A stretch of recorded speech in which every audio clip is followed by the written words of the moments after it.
월드뷰. 내 어린 양에게 말씀을 먹이라. 김정준. 나의 어머니는 타고난 이야기꾼이다. 특별히 유머러스하거나 극적이지 않은데도 어머니의 이야기는 재미있었다. 같은 이야기를 여러 번 들려주셔도 그때마다 흥미로웠다. 아직도 생생하게 기억하는 것은 어머니가 들려주시던 에스더 이야기다. 마치 연속극처럼 그래서요를 연발하며 동생과 함께 어머니의 무릎으로 바싹바싹 다가가며 하만이 꾸미는 모략의 마음을 졸렸다. 오늘은 여기까지로 아쉽게 그날의 이야기가 끝나면 내일이 빨리 오면 좋겠다 기다리면서 성경에는 참 재미있는 이야기가 많다고 생각했다. 그런데 그것은 단순한 재미만은 아니었다. 살면서 뜻하지 않은 고난이 닥쳐서 두려울 때 하나님께서 주관하신다 라는 믿음과 소망의 끈을 놓치지 않을 수 있었던 뿌리를 캐면 어머니께 들었던 성경 이야기가 그 속에 있었다. 사도 바울이 디모데에게 내가 어려서부터 성경을 알았나니 성경은 능히 너로 하여금 그리스도 예수 안에 있는 믿음으로 말미암아 구원에 이르는 지혜가 있다 라고 하신 말씀은 부모가 무엇을 해야 하는지 알려준다. 자녀가 말씀에 기초한 삶을 사는 일은 자녀에게 신앙을 전수하고 싶은 모든 부모의 바람이다. 그러나 성경을 자녀와 같이 읽기에는 분량도 내용도 만만치 않다. 이미 1540년에 사파가 그려진 어린이를 위한 성경이 있었던 것을 보면 이런 고민은 오래전부터 존재했던 모양이다. 그럴 때 성경에도 충실하면서 예술적으로도 가치 있는 성경 이야기 그림책을 발견하면 밭에 감춰진 보화를 캐낸 기분이다. 요셉 이야기와 모세 이야기가 그런 그림책이다. 두 그림책의 글을 쓰고 그림을 그린 작가는 색채의 마술사라 불리는 브라이언 와일드 스미스이다. 우리나라에는 크게 알려지지 않았지만 그는 찰스 키핑, 존 버닝햄과 함께 영국의 3대 그림책 작가로 평가받는 대가이다. 그의 작품은 화려하고 아름다운 색채로 유명한데 아이러니하게도 그는 유년기를 영국의 요크셔 탄광촌에서 보냈으며 그의 아버지는 광부였다. 눈길 닿는 모든 곳이 검정과 회색빛이었다라고 회고하는 작가는 대학에서 미술을 전공하고 졸업 후 교사로 일하면서 책 표지 디자인을 시작했다.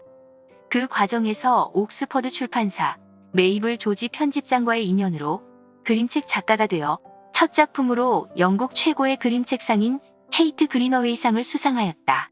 그 후 작고한 2016년까지 왕성한 작품 활동을 하며 100여 권의 작품을 남겼는데 그 중에는 성경 이야기를 소재로 한 그림책도 15권 정도 포함되어 있다.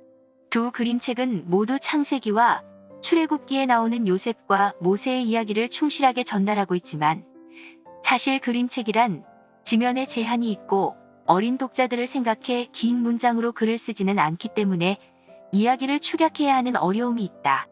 게다가 성경 이야기 그림책은 이미 본문이 정해져 있어서 글을 줄이는 일은 더 어려웠을 것이다. 그러나 작가는 탁월한 역량으로 색채와 그림, 구도와 선 등의 미술적 요소를 통해 글로 풀어내지 못한 많은 이야기를 하고 있다.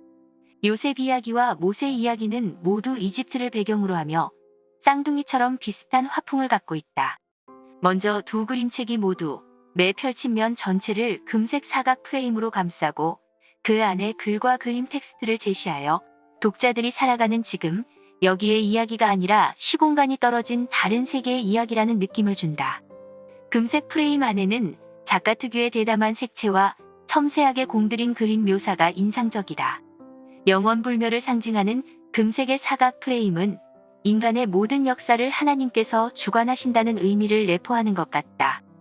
요셉 이야기와 모세 이야기의 표지를 나란히 놓고 보면 하나님의 언약과 인도하시는 섭리가 묘하게 대비되고 있다.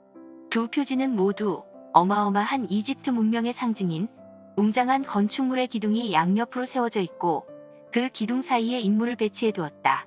요셉 이야기는 가운데 계단에 높은 위치 중앙에 요셉이 있고 계단 아래쪽에 요셉을 노예로 팔아버린 형제들이 무릎을 꿇고 있다.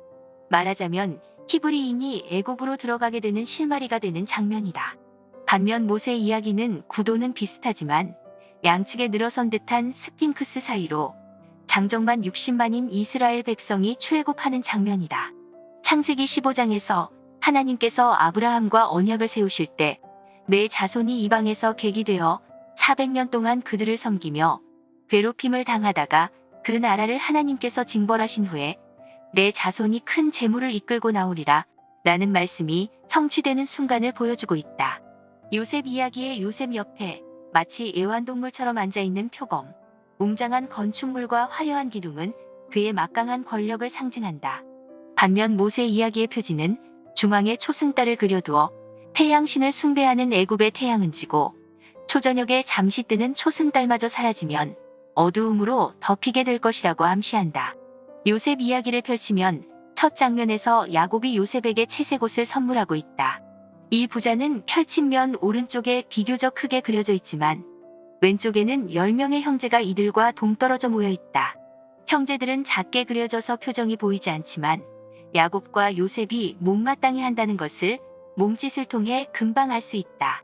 다음 장을 펼치면 형들의 미움을 받은 요셉은 마른 우물 안에 갇혀 있고 지상에서는 형들이 애굽으로 가는 상인에게 요셉을 팔아버리고 만다. 요셉의 키보다 몇 배나 깊은 마른 우물과 그 주변의 견고한 땅은 형들의 굳은 마음을 닮았다. 작가는 그 땅이 얼마나 단단한지 세밀한 선들로 표현했다. 이어서 페이지를 넘기면 펼쳐지는 요셉이 쇠사슬에 묶여 도착한 이집트는 독자들의 시선을 사로잡는다. 요셉은 화면의 정중앙에 배치되어 있지만 매우 작고 다른 사람들이 낙타나 낙이 마차를 타고 있는 데 비해 가장 낮은 위치에서 맨발로 끌려가고 있다. 그의 키를 몇십 배나 훌쩍 넘는 성벽의 웅장함과 겹겹으로 이어지는 성문은 성경을 글로만 읽었을 때 결코 느낄 수 없는 엄청난 이집트 문명과 국력을 느낄 수 있게 해준다. 특히 깊이 있는 원근감을 충분히 살린 배경을 묘사하여 마치 극장에서 대형 스크린으로 스케일 큰 영화를 보고 있는 것 같은 착각에 빠진다. 웅장하고 거대한 이집트의 건축물과 기둥, 벽화와 조각상의 세밀한 묘사는 야곱의 소박한 장막이 그려진 첫 장면과 대조를 이루어 한순간에 거대 문명 속으로 내동댕이 쳐진 요셉의 암담한 처지를 보여주는 동시에 그가 하나님의 계획과 은혜 안에 있다는 느낌을 준다. 작가는 이 작품을 제작하기 전 아내의 권유로 이집트와 이스라엘을 장기간 여행했다고 한다. 아마도 그 여행을 통해 이집트와 이스라엘의 문명이나 지형은 물론 요셉과 모세에 대해 깊이 생각했을 것이라고 짐작된다. 건물과 배경이 사람을 압도하는 장면 묘사는 비단 요셉에게만 적용되는 것은 아니다. 바로 왕이 꿈을 꾸는 침실도 잠드는 왕이 위축되어 보이기는 마찬가지다. 바로 왕을 둘러싼 기둥과 천장, 침대 위의 벽화는 지위 고하를 막론하고 인간이 얼마나 나약한 존재인지 잘 보여주고 있다. 이러한 장면 묘사는 모세 이야기에서도 반복된다. 갈대 상자에 담긴 아기 모세와 그를 바라보는 공주. 이 광경을 멀찍이 떨어져서 지켜보는 미리암은 모두 나일강이나 주변 건물보다 아주 작게 그려져 있다.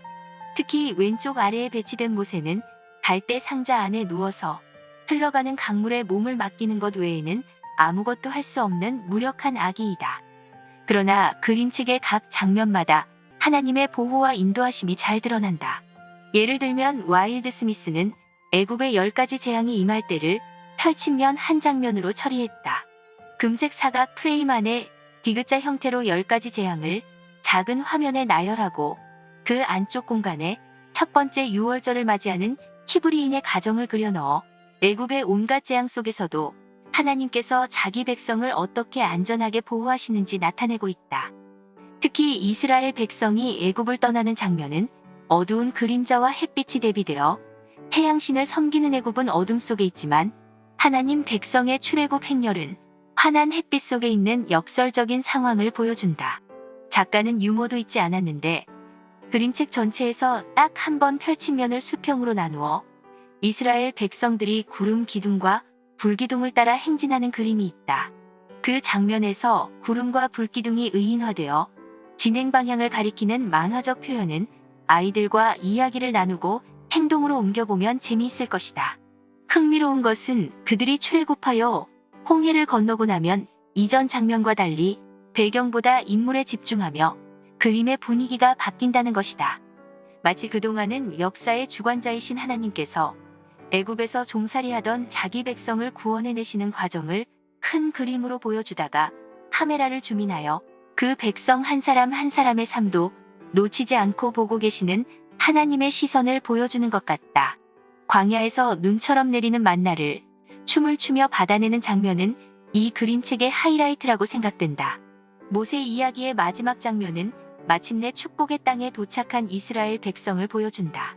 그들은 애굽에 있을 때와 달리 표정까지 읽을 수 있을 만큼 인물의 크기가 커져 노예의 삶에서 벗어나 자유인으로 해방된 언약의 성취를 확인할 수 있다. 두 그림책은 대가의 작품답게 그림을 통해 많은 이야기를 하고 있다. 그래서 어느 한 장면도 쉽게 넘길 수 없을 것이다. 대부분 부모는 자녀와 그림책을 볼 때 글에 집중한다. 물론 글을 함께 읽는 것도 의미가 있지만 자녀와 그림을 보면서 한 장면에 머물러 어떤 그림이 있는지, 그 안에는 무슨 일들이 일어나는지 묵상하듯 마음껏 이야기를 나누면 좋겠다. 요셉과 모세를 인도하시는 하나님이 그림 속에 어떻게 나타나는지 끝없이 찾아낼 수 있을 것이다.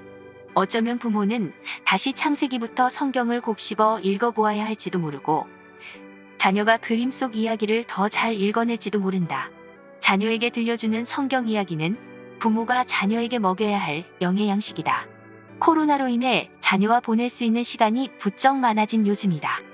자녀에게 성경 이야기를 들려주고 나누자. 말솜씨가 부족한 부모를 위해 좋은 성경 그림책이 있다.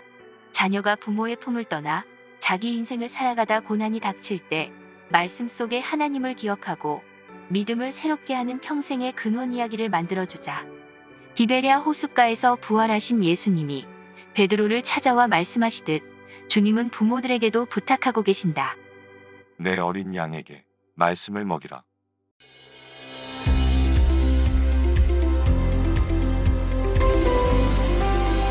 월드뷰